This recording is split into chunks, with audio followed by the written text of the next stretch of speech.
On the same night that Tyrese Maxey made his first ever All-Star team, he also went off for a career-high 51 points against the Jazz.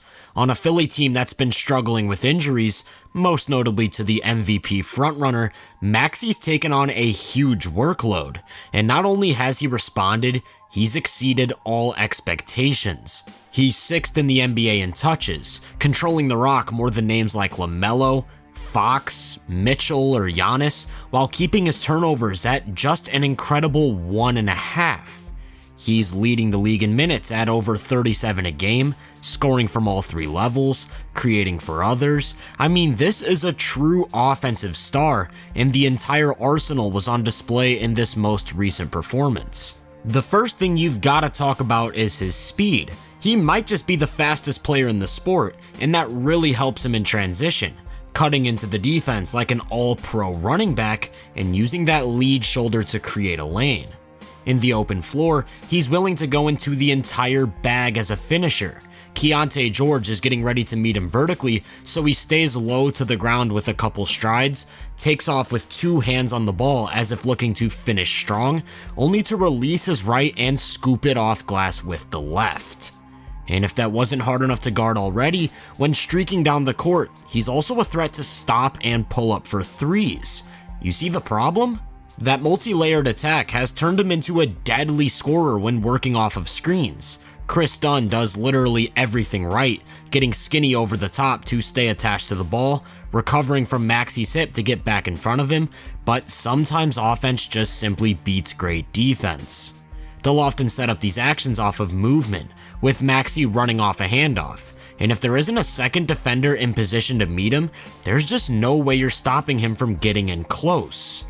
And by a second defender, I don't mean a big sitting back and deep drop, because once you do that, all you're doing is leaving him with space to pull up for a jumper. He's kind of been in a funk with his off-the-dribble 3-point shooting this season, hitting just under 32%, which isn't very good at all. But we're still only 43 games in, and when you look at a larger sample, you start to see a different story. In 2022, he was over 40%, last year about 39%. So, did he fall off a cliff as soon as he increased the volume, or is this an extended slump? I guess we'll just have to wait and see, but one thing's for sure. He's shown to be capable of taking and making these shots at a high level with a high degree of difficulty and versatility.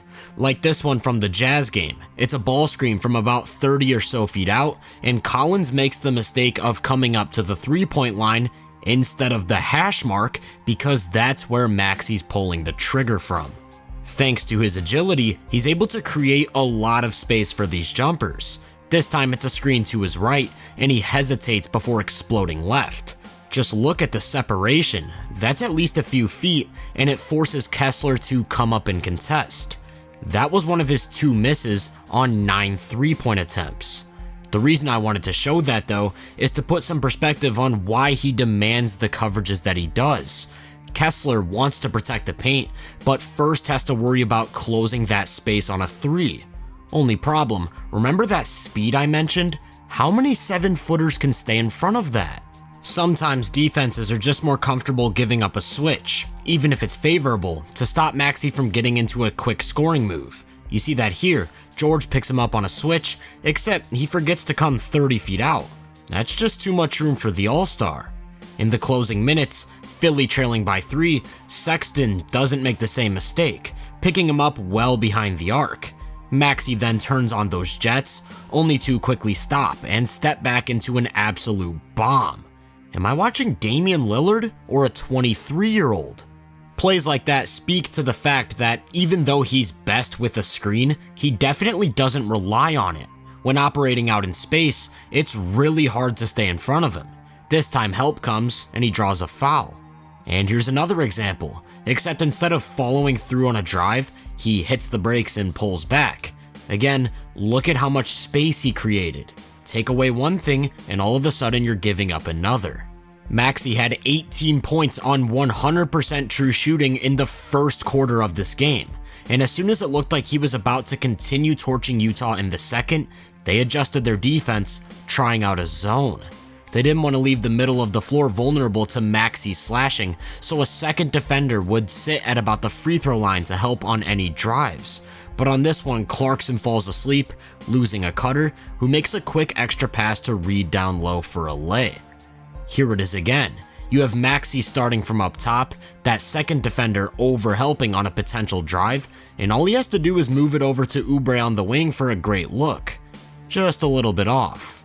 Even with the second guy waiting though, that isn't always enough to stop Maxey from getting into the defense. He easily beats the first guy, loses the next with an in and out, and adjusts his shot to avoid Kessler on the finish. Another way you can counter zone defense is of course by having a guy set up in the middle of it. This time it's Tobias Harris, and all he has to do is swing it over to Maxey, who will knock down that shot. I mentioned the underwhelming pull-up shooting, but when it comes to catching and shooting, well, that's an entirely different story.